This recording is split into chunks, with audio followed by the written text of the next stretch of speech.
అందరికీ నమస్కారం. ఈరోజు వైకుంఠ ఏకాదశి సందర్భంగా ఇక్కడ పటిష్టమైన బందోబస్తులు, రెవెన్యూ, పోలీసు, ఎండోమెంట్ డిపార్ట్మెంట్ 3 కలిసి ఏర్పాటు చేయడం జరిగింది. ఈసారి లాస్ట్ టైం మనం కొత్తగా ఈ క్యూ లైన్స్ ఇంట్రడ్యూస్ చేసి స్టాప్ అండ్ గో అంటే ఒక 4 లైన్లో ఒక్కొక్క లైన్ 20-50 మెంబర్స్ని ముందు పంపిస్తూ తర్వాత ఇంకో లైన్ వదలటం అట్లా చేస్తాము.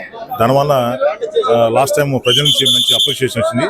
అదే ఈసారి కూడా ఫాలోఅప్ చేస్తున్నాము. తర్వాత ఈసారి కొత్తగా ఏంటంటే సీసీ కెమెరాలు కూడా పెట్టి ఎక్కడ క్రౌడ్ ఎక్కువ ఉంది ఏంటి అనేది మనం చూసుకుంటా దాన్ని ఏర్పాటు చేస్తాం. ఆ సీసీ టీవీలో మనకి ఏంటంటే ఏదైనా క్రౌడ్ ఉంటే ఇమ్మీడియట్గా అక్కడ మన పోలీసు వెళ్ళేసి వాళ్ళంతా రష్ అక్కడికి వెళ్ళి దాన్ని ప్యాసిఫై చేయడం జరుగుతుంది. ఏదైనా సరే పబ్లిక్ బాగా వస్తున్నారు, చాలా హ్యాపీగా వెళ్తున్నారు. ఎవరికి ఎలాంటి అసౌకర్యం లేదు. అంటే 2 షిఫ్ట్లకి పెట్టాము. అది ఆ 2 షిఫ్ట్లో వీళ్ళు 100 మెంబర్స్ చేస్తుంటారు. గుడ్ మార్నింగ్ అండి. జిల్లాలోని ప్రజలందరికీ కూడా ముక్కోటి ఏకాదశి శుభాకాంక్షలు.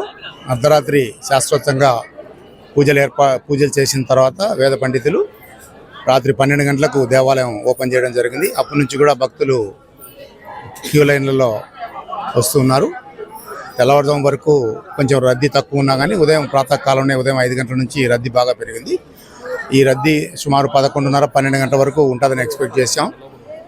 అన్ని ఏర్పాట్లు కూడా క్యూ లైన్లు ఏర్పాటు చేయగానే బ్యారికేడింగ్ కానీ అన్ని పోలీసుల సహకారంతో, టెంపుల్ వాళ్ళ సహకారంతో అన్నీ కూడా ఇక్కడ ఉండే ఆలయ ధర్మకర్త వాళ్ళు కూడా, వాలంటీర్స్ అందరూ కూడా బాగా కోఆపరేట్ చేస్తున్నారు. పబ్లిక్ కూడా ప్రశాంతంగా వచ్చి దర్శనం చేసుకొని పోతున్నారు. ఎలాంటి అవాంఛనీయ సంఘటన జరగకుండా ముందస్తు భాగంగా సీసీ కెమెరాలు అవన్నీ ఏర్పాటు చేయడం జరిగింది. వచ్చే భక్తులకు విజ్ఞప్తి ఏంటంటే కొంత జేబు దొంగలు ఉండే ప్రమాదం ఉంది కాబట్టి ముఖ్యంగా మహిళలు ఆభరణాలు అవి కూడా కొంచెం జాగ్రత్తగా ఉండి ఎలాంటి సంఘటనలు జరగకోకుండా చూసుకోవాల్సిందిగా అందరికి కూడా రిక్వెస్ట్ చేస్తున్నాం. Thank you.